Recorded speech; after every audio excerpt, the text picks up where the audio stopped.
Bom, boa tarde.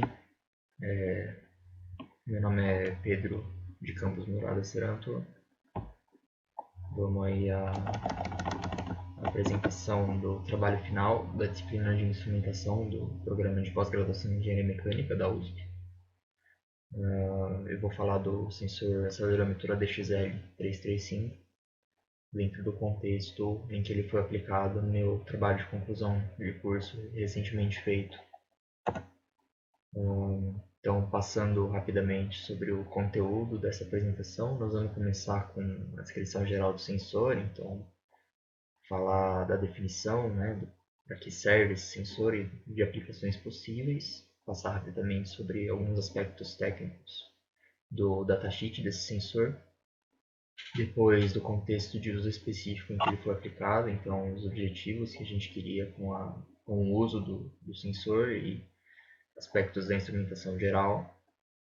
Depois, para finalizar, as características estáticas, então a acurácia, precisão, sensibilidade e deriva de zeros presentes no uso. Então, as características dinâmicas, aqui já mais especificamente sobre a ordem do sistema e um aspecto específico, particular, que aconteceu na instrumentação e no experimento, que foi uma leitura induzida por agente externo. As referências bibliográficas usadas para montar essa apresentação foram as aulas de vídeo da própria disciplina, do professor Daniel, o datasheet do sensor ADXR335, é claro, e o livro do Felício, Modelagem da Dinâmica de Sistemas e Estudo da Resposta. Então, partindo aqui ao primeiro tópico, descrição geral do sensor. Como o próprio nome diz, o sensor ADXL335 ele mede a aceleração em 3 eixos possíveis, x, y e z. Ele é um equipamento de baixo custo. Se você fizer uma breve pesquisa na internet, você vai encontrar esse sensor por algo em torno de R$ 30. Ele tem como saída um dado em tensão, então em volts, e como aplicações possíveis são diversas. A gente pode listar a instrumentação de mecanismos e estruturas sujeitos a deslocamentos lineares ou angulares, também é possível utilizar esse sensor. Estabilização de imagens, equipamentos destinados à proteção de outros equipamentos, de vibrações ou coisa do tipo, entre outras possibilidades diversas. Bom, essa é uma imagem do próprio sensor. Vocês podem observar 5 terminais. Desses 5, 3 são as saídas, né, de cada um dos eixos que ele mede a aceleração, do eixo X, do eixo Y e do eixo Z. E os outros 2 temos um ground e uma fonte de tensão. É possível ver também bastante evidente na própria carcaça do sensor a indicação do sistema de coordenadas que ele utiliza como referência para fazer as leituras dele. Certo? Partindo do datasheet, a gente tem esse diagrama de blocos que resume o funcionamento do sensor. Então, ele conta com uma entrada de 3 volts necessariamente, passa por uma amplificação AC, aí depois na saída dos dados a gente tem um amplificador operacional para cada coordenada que ele mede, seguido de resistores de 32K cada. Fora isso, em termos de números, né, de dados quantitativos do funcionamento desse sensor, ele tem como range de medida 0 a 3,6 G, G sendo a aceleração da gravidade, né, 9,8 metros por segundo quadrado aproximadamente. Ele tem como frequência de entrada de meio a 1600 Hz em 2 eixos, nos eixos X e Y, e de meio a 550 Hz no eixo Z. A entrada é necessariamente de 3 volts, como dito, sensibilidade de 300 mV por G, então 300 mV por aceleração, né, por unidade de aceleração de gravidade. E um dado que poderia ser importante, a gente vai ver que não é, que é a frequência de ressonância do sensor, que é de 5,5 kHz. Para a gente que tentou fazer uma análise modal, né, aplicou de modo a fazer uma análise modal das estruturas, isso poderia ser importante, só que no nosso caso, como O próprio datasheet informa que a frequência de entrada é no máximo 1600 Hz, então não faria diferença. Caso a frequência de entrada chegasse perto desses 5,5 kHz, a gente poderia ter algum problema, uma interpretação diferente nesse sentido. Certo. Agora, o contexto específico de uso, a gente tinha como objetivo, com essa instrumentação desses sensores, fazer aquisição de dados de estruturas, uma conhecida e uma desconhecida, sendo que a conhecida era essa viga metálica que é possível observar na imagem da direita, e a desconhecida uma guitarra elétrica, como se pode ver na imagem da esquerda. Que os sensores de 1 a 4, né, foram instrumentados 4 sensores acelerômetros. Eles são evidenciados nas figuras. E convém dizer que quando a gente fala de estruturas conhecidas e desconhecidas, a gente está falando de parâmetros geométricos e parâmetros materiais também, dessas duas coisas, tanto da guitarra quanto da viga. A partir dos dados, então, a ideia foi concluir uma análise modal output-only.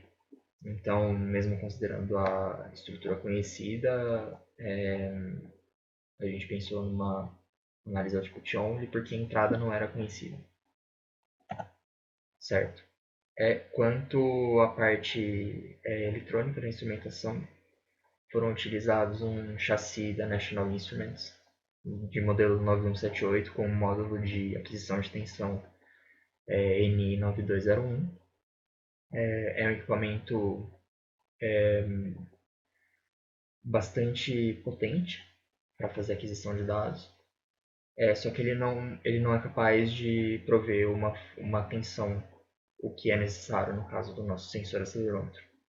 Para isso, para prover a tensão, a gente usa uma placa de prototipagem Arduino Uno. Então, ligando na saída do Arduino a entrada do sensor, né? E foi feita uma adaptação para igualar os grounds, tanto da placa de prototipagem Arduino Uno com a do chassi da National Instruments, para que a gente não tivesse nenhuma leitura confusa. E para além disso, como registro, foi utilizado no notebook o software LabVIEW, programado para fazer uma aquisição desse tipo. Certo. Agora falando um pouco mais das características estáticas observadas na nossa prática, primeiro vale a pena falar um pouco mais sobre essa diferenciação entre acurácia e precisão. Então, quando a gente está falando de acurácia, a gente está falando de fato o quanto a leitura ela se aproxima da realidade do sistema. E quando a gente está falando de precisão, se o desvio entre as leituras é alto ou baixo. Então, se o desvio for baixo, é porque a precisão é alta. Isso acho que fica evidenciado nessa figura aqui utilizada para mostrar esses dois conceitos. Bom, o que a gente observou no nosso sistema de medição foi uma acurácia bastante alta.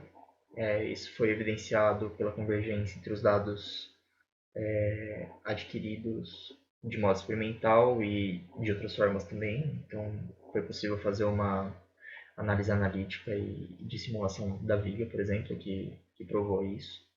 Já a precisão foi bastante limitada. Teve um desvio padrão bastante alto entre as leituras. Isso consideramos que seja por conta da altíssima variabilidade do instrumento, já que entradas randômicas de impulsos de amplitude desconhecidas foram utilizadas. E, para além disso, não foram aplicados filtros condicionantes na rede elétrica nem nada do tipo.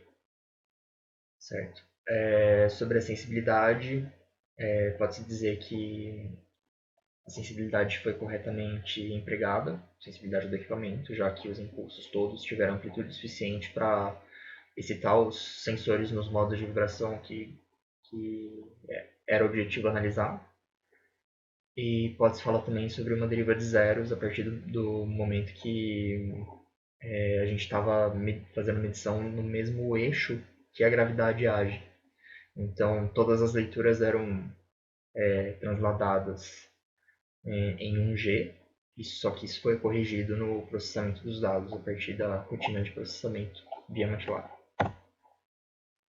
Finalmente, sobre as características dinâmicas. A ordem dos dois sistemas, na verdade, elas podem ser aproximadas para um sistema de segunda ordem. Então, é um sistema que tem amortecimento. Aqui é uma figura retirada do livro do Felício, que demonstra a questão do fator de amortecimento em relação à oscilação do sistema. O que a gente tinha era um sistema subamortecido, então o que foi observado de fato foram curvas como essa primeira, que oscila mais. Mas ao mesmo tempo essas oscilações elas se tornavam, com o passar do tempo para cada impulso, elas se tornavam pequenas demais para serem medidas. Então foi necessário fazer uma análise qualitativa sobre os experimentos e delimitar um número de pontos para cada uma das vibrações que seriam consideradas para análise modal.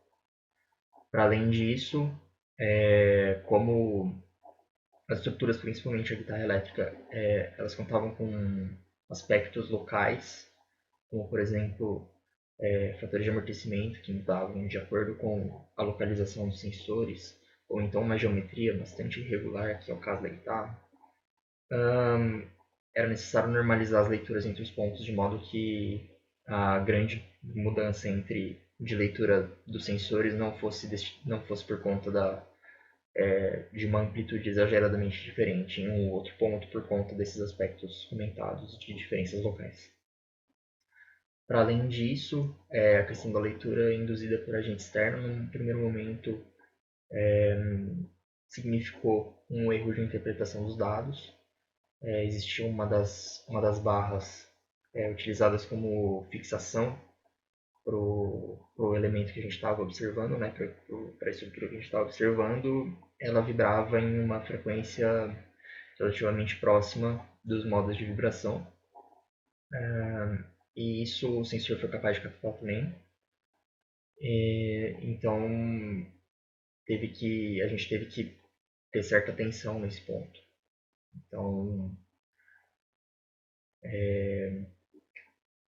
foi necessário pensar nessa oscilação em uma frequência modal exterior que também o sensor capta e a gente percebe-se quanto é necessário fazer uma análise qualitativa também da leitura do sensor. Bom, era isso o que tínhamos para falar sobre a questão do DXL335 na aplicação desejada. É difícil falar de um sensor sozinho, por natureza, faz sentido a gente pensar sempre numa aplicação, quando está falando de sensores. Por isso essa apresentação mais voltada a de fato, a aplicação do sensor DXL335. Muito obrigado pela atenção.